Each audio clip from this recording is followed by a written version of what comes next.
I'm going to do a review of the next series that I want to talk about, which is going to be Pokemon Special, or in the West, Pokemon Adventures.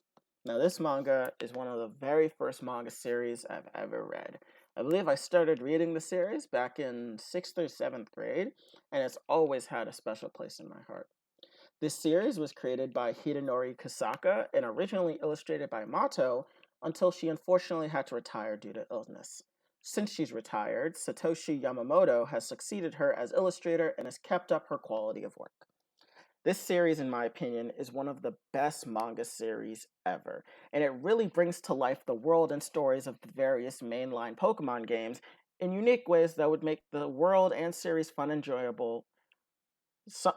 enjoyable for fans old and new alike. If you love Pokemon and want to sink your teeth into something new, I would highly recommend this series. It's amazing, and it's been going on for a long time, and it's always maintained the same level of quality. From the original Red, Blue, and Green chapters to the current Sword and Shield chapter going on, everything is quality, and I highly recommend you watch it. Now, with enough preamble, today we'll be reviewing Chapter 7 of the Sword and Shield arc, Fluttering, the Match's End. So, this chapter begins where Chapter 6 ends off, with Soto's Dynamax Surfetch'd versus the Grass Gym leader Milo's Dynamax Eldegoss. This is the first time that Kusaka and Yamamoto have handled a Dynamax versus Dynamax trainer battle, so it'll be very interesting to see how they develop this battle and how it will influence other Dynamax v Dynamax battles moving on throughout the series. As the battle continues, we see that Kusaka takes a unique take on Eldegoss's signature ability, Cotton Down.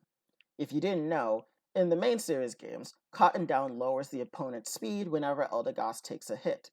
Here in the manga, however, Kusaka opts to make it so when Eldegoss takes a hit, it spreads cotton spores around the battlefield, making it very difficult for people to see, and it makes people sneeze. So this is a very interesting take, and once again shows that Kusaka likes to take different aspects of Pokemon and incorporate them into the battles and not just make it a shot-for-shot recreation of battles with just moves back and forth, but also makes things very dynamic. As the battle progresses, we get some beautiful straight from the game shots of the moves such as Max Strike, Max Knuckle, and Max Overgrowth. The art on these shots are extremely well done. Hold on one second. Let me change this. There we go.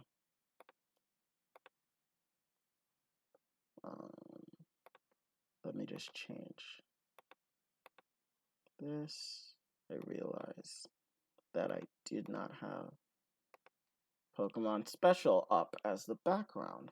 There we go. Yes, the stream has now switched over to Pokemon Special.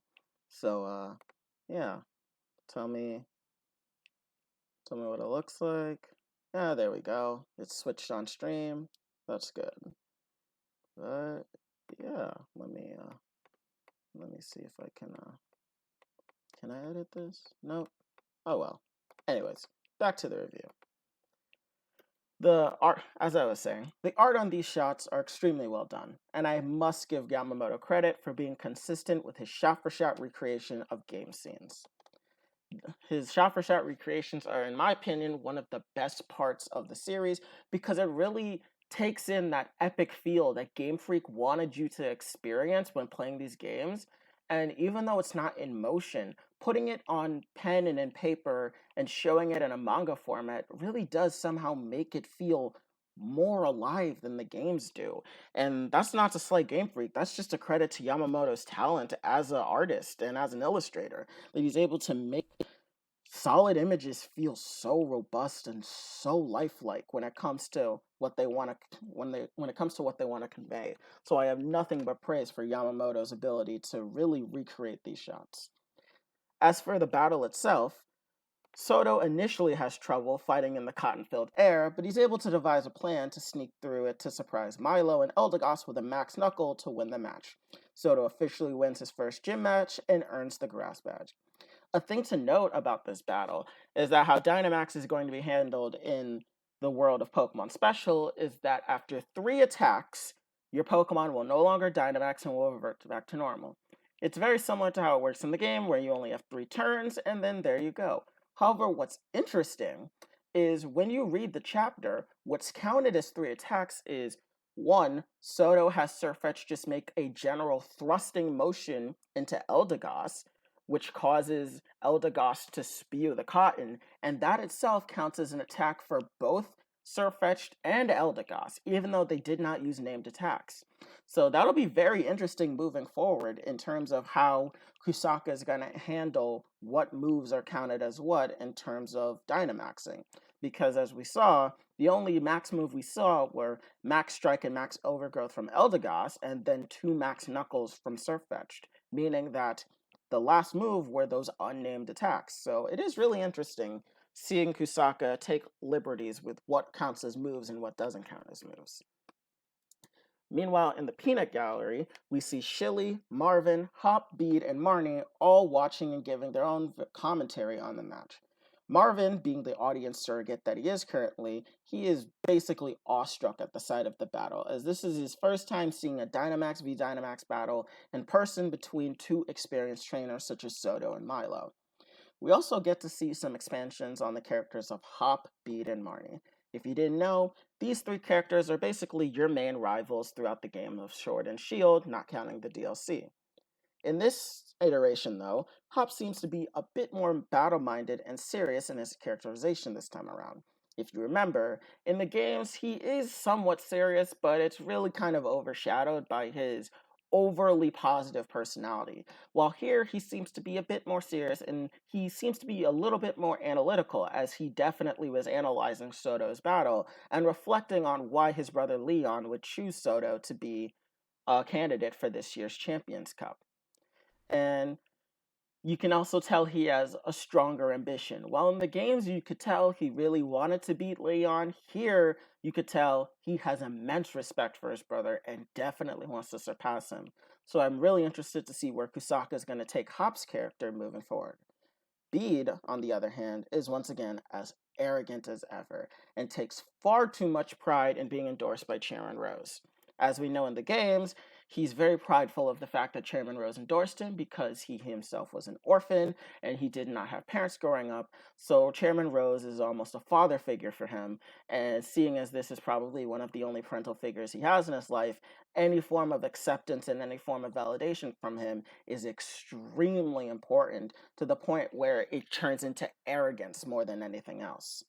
I saw a comment on Reddit comparing Bede to Seto Kaiba from Yu-Gi-Oh! And I 100% agree that his personality is very reminiscent of Kaiba. He's clearly talented just like Kaiba is, but he's so arrogant that he doesn't realize that he even makes mistakes. This is evidenced by the fact that he did not see Soto's strategy to defeat Milo whatsoever, and was just content with just writing off Soto as an amateur that didn't know how to battle in the Dynamax battlefield, and that Soto should just give up. Even though Soto clearly had a plan and was clearly able to overcome Milo, Bede does not seem to give him any credit. In fact, we do not see Bede comment on the fact that Soto wins. He just kind of grumbles and walks away, and that's really one of the last times we see him. So clearly taking a page out of his game character counterpart, who doesn't seem to acknowledge your strength until you literally have to force it in front of his face that you are better than him and he needs to get better. Lastly, but not least, we also get to see Marnie, whose personality is something that was definitely lacking in the games themselves. We only really get to see her as a shy, quiet girl, but we don't really get to see her, emote much in the games. We know that she had the capability of showing these emotions via character statements, but within the context of the game itself, we don't really see how it is. Meanwhile, here in the manga, we actually get to see different sides of personality. We could see that she's a very ambitious and driven person, as she was also alongside Hop, thoroughly analyzing Soto's battle with Milo, something that game counterpart Marnie really didn't seem like she would want to do, but here we can see that she's definitely on top of things and really does want to become the best trainer in Galar. We also see that she has a bit of a temper, nearly blowing up a Hop and B due to their argument about who's more important, Chairman Rose or Champion Leon. And again, when they were about to start arguing, Kusaka draws a little squiggly line to indicate that she's getting very upset with them. I'm really interested to see how Kusaka is going to develop the three rival characters of Bede, Hop, and Marty, but also how he's going to develop their relationships with our current three protagonists of Soto, Shirley, and Marvin.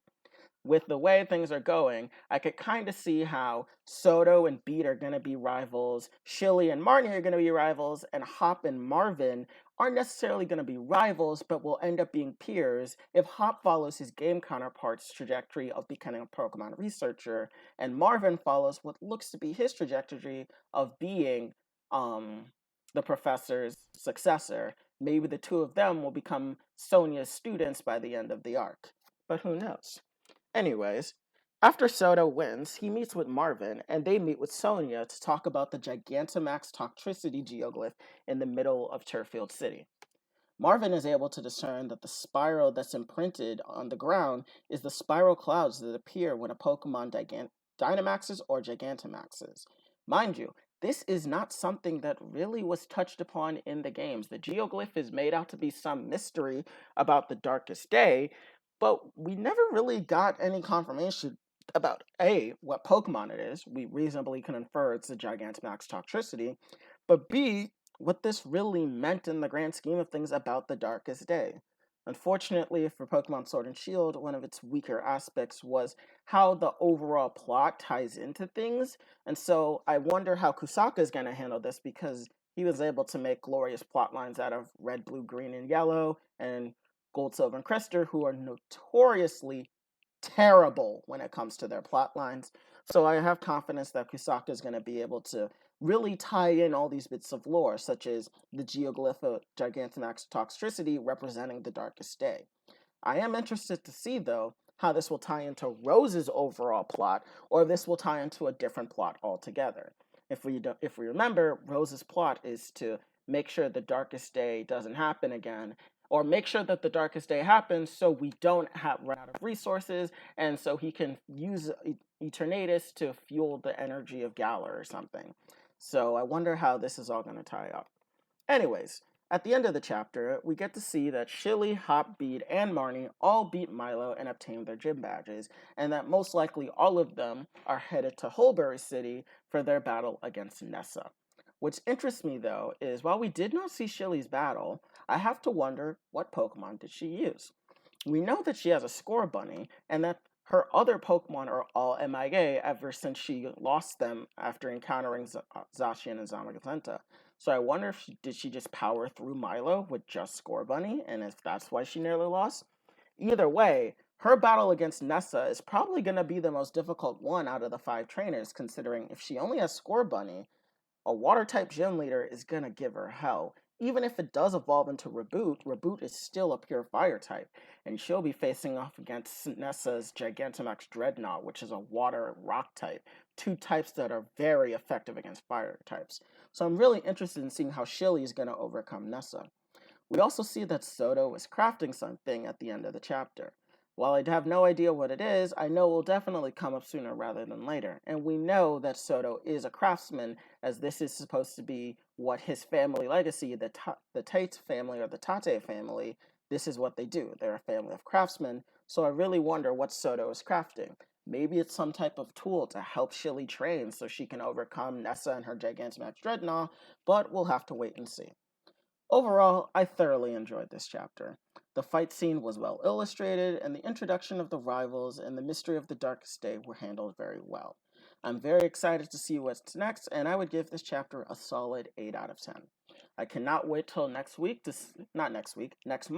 to see where Kusaka and Yamamoto are going to take us, but most likely it's going to be Holbury with the battle between the 5 trainers and Nessa, with, in my opinion, an emphasis on Shilly versus Nessa. But who knows what's going to happen. Anyways, I'd like to thank you for coming to my live stream, and for those who are watching on YouTube, thank you for tuning in and watching. If you'd like, please follow me on Twitch, and if you're watching on YouTube, please like, comment, and subscribe. I make reviews like these every week, and I'll be reviewing many more series such as Black Clover and My Hero Academia, as well as Boruto and Dragon Ball Super. So tune into those series when those chapters come out and I do my review. I'd also like to announce that tomorrow I'm going to be doing a live stream of Pokemon Renegade Platinum, and it's going to be a Nuzlocke. I don't know how long I'll be playing for. Hopefully, I won't die within the first part, but I'm definitely going to do that, and I'll probably start live streaming around 8 p.m. Eastern Standard Time. So definitely tune into that if you want to see me, struggle with one of Drayano's hardest ROM hacks. But I think it should be fun, and I'm really excited to do this Nuzlocke. And I've never played Vanilla Renegade Platinum. I did a randomizer Nuzlocke, which was a terrible idea. So we're just going to do the Vanilla Renegade Platinum and try to Nuzlocke that. So I hope you guys tune into that as well. Anyways, this is Shiny Pokemon Incorporated, signing out. See you all next time.